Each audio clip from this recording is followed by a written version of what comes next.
Sugatan ng isang motorcycle rider matapos madamay sa aksidente ng isang SUV na may sticker ng Office of the President.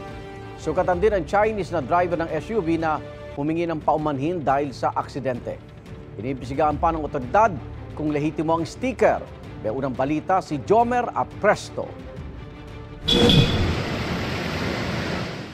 Nakataob ba ang SUV na ito ng abutan ng mga tauhan ng Manila DRRMO sa bahagi ng Taft Avenue sa Maynila pasado alas 12 ng hating gabi kanina?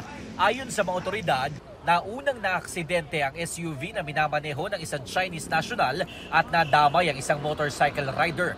Niradyo sa amin na meron nga nung aksidente dito nangyari. Tumalpok yata siya dito sa poste. Sa lakas ng impact, wasak ang harapan at likurang bahagi ng SUV. Wasak din ang harapang bahagi ng motorsiklo. Ayon sa MDRRMO, agad nilang nilapatan ang paunang lunas ang motorcycle rider na nagtamo ng sugat sa iba't ibang bahagi ng katawan bago isinugod sa ospital. Gayun din ang driver ng SUV na nagtamo naman ng galos sa braso. Ayon sa MDRRMO, posibleng nakainom ang driver ng SUV. Patuloy pa yang inaalam ng pulisya. Tumagal ng kalahating oras bago tuluyang maiangat ang SUV at matanggal ang mga bubog at langis na tumaga sa kalsada. Kapansin-pansin din na mayroong sticker ng Office of the President ang SUV.